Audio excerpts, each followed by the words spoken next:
All right, so in roughly, I guess it was 2002, I put out a quick email. I do a weekly newsletter on learning technology, networks, and knowledge issues. And I asked the question, I said, who wants to take an online course that doesn't have any content? And I received about 20, 25 replies, and they said, oh, that's great, I'd like to take that course. And the way I structured the course was fairly basic, because when you think of it, most learning right now starts with, here's your textbook, here are your readings. The content exists before the course starts. And with this course, my goal was to say, that's actually a bit backwards. The content is produced through the learning experience. You can start without anything, and by students creating and interacting and sharing, you can end up with the content after the course is done. And so that's exactly what I did with this particular course. And we ran it over, I can't remember how many weeks it was, but it was several months worth of interaction. And each week I would do one thing. To this group of 25 individuals, I would send one question. And I would start the week and say, what is online facilitation?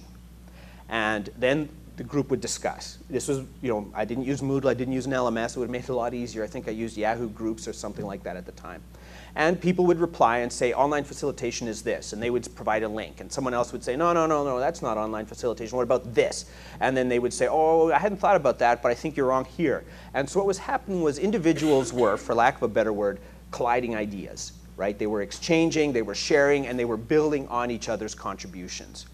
And at the end of each week, what I would then do is take the content that was shared, the discussion that was held, and I would write an article. Not on my ideas, but basically what students or participants in the course had contributed. And what I found, I think, quite surprising and satisfying about this was that when the week was done, there was a far broader discussion around some of these topics than I could have possibly been able to provide if someone had said, George, write me an article on facilitation online. So I think that and with this experience, I was surprised at the quality of the interaction and the quality of creation that occurs when you give individuals the freedom and the choice to create, when you don't confine their capacity for creation. Now, so that was 2002, quite successful. I found it valuable because, again, the experience was, do we need content before learning, or is content a byproduct of the learning experience? Now, I just want to pause there for a second, because some of you, especially those who are traditional educators, should be very offended that I would make such a statement. So any comments, thoughts, or reactions? Not yet? You're building up? All right. Well, we'll definitely, at any point, if you have questions, just raise your hand and we can get it into a little more detail. But we do want to definitely hear your reactions, because the first question that arises, well, how are you going to teach someone a course without any content? What if it's something like mathematics, or what if it's something like dentistry, or, how are you going to take this approach? Now, I'm not saying this is applicable in every circumstance. What I'm trying to communicate is that openness, learner autonomy, and the value of creativity are critical to the educational process. And traditional courses, unfortunately, strip all of those out and leave you with duplicating content that someone else has laid out for you.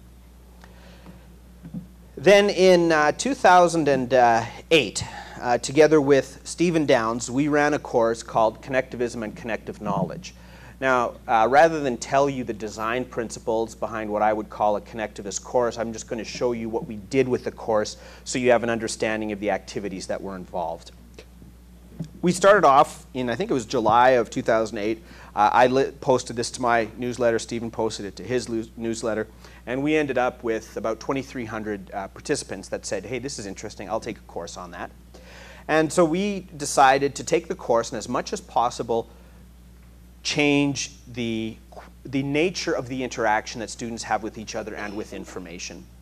I mean, generally, this is an assumption we have, and I think it only exists within education, nowhere else in real life. Generally, we have an assumption that when we start a course, I have to learn what's in the readings or within the text of a course. I mean, that's a common sense assumption, I think. Our mindset was quite the opposite. We wanted to mimic or create, if you will, an environment that was so challenging for learners that they were unable to consume all of the material. Our view being that because students think they can master all the material in a traditional course, they're going to always try and master all the material in a new course that they take. And the only way to break that habit or that perspective is to put so much information out there that they either develop new strategies to cope or sit in a corner and weep. And so the model that we used, and this is a quick illustration, we set up a wiki. And within the wiki, I'll take the one, it was translated into 6 languages that individuals who, because it was open, we didn't put any restrictions on it. We said, go ahead, do whatever you want with it. And we encouraged students to create their own spaces of interaction. So if they didn't like Moodle, then we said, no problem, meet wherever you want. And we had a cohort that set up in Second Life. We had another cohort that set up in Google Groups. There's Facebook groups that came out. But our essential assertion was, look, you all have different interests and different learning needs. You have different technical expertise. It's unfair for us as educators to assume that you have to play in the spaces that we define for you. Instead, use your creativity and your skills to create your own space. And we ran, much like you would expect with a traditional syllabus, we had weekly activities. Because this was part of a course for credit in the Certificate in Emerging Technologies at University of Manitoba, we obviously had to assign grades and we had to mark the course. We had a total of about 25 students that enrolled. These were paid students that were taking the certificate. We didn't mark students who didn't take the certificate, and students that didn't take the certificate didn't get, obviously, credit for the course with University of Manitoba. Because we opened it up, though, we had a few interesting experiments. We had one learner from Israel, for example. She approached us and said, I want to take the course with you, but I don't want to enroll with you. Instead, I want to take the course with you, and I'll do all the work that you ask in the course, but I'll submit it to my PhD supervisor. Is that okay? And again, our view is, go ahead. I mean, if your PhD supervisor is happy with that, if he or she wants to grade your work, that's definitely not a problem. So that's what they ended up doing. So it really opens the doors for options where individual institutions and learners can sort of make decisions that aren't confined to what University of Manitoba says necessarily. And going through this, you'll see it very much looks like a traditional syllabus. You have your weekly toppings, discussions of topics that we had planned, readings, online sessions. And each week we had an Illuminate session where we brought in a guest speaker. And Illuminate, if you're not familiar with it, is sort of an online web conferencing tool. You don't need to call in. It's exclusively voice over IP. Well, you can call in a new recent edition, but at the time at least, and we still don't bother with that feature. We prefer to do it all just on the web. So that was basically the layout of the content of the course.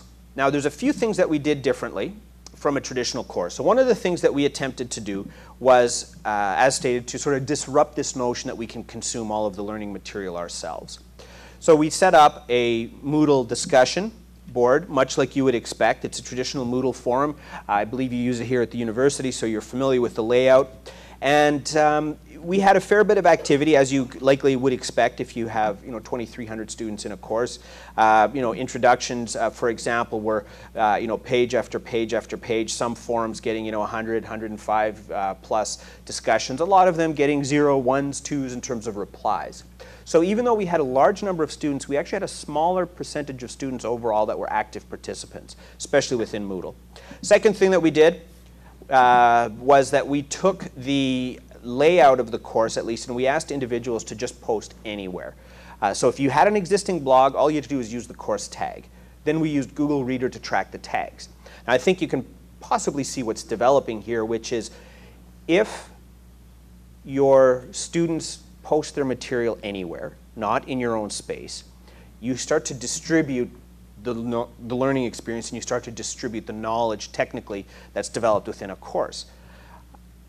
That's nice on one level, but on another level it's actually a little stressful because it doesn't have a center, right? I mean, a networked course doesn't have a center, and that's a very challenging concept for new students to sort of latch onto. What does that mean? It doesn't have a center. How do I make sense of all this content that's going on? And I need a classroom to go to where an instructor says, read this and this and this, do this test, we have an exam on this date, and we'll give you a passing grade or whatever grade for the course.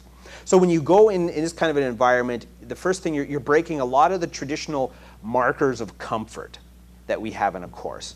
For example, scheduled physical class time. That's diminished. Everyone participates in one space. That's gone. You participate wherever you want, however you want. The instructor is the primary source of information.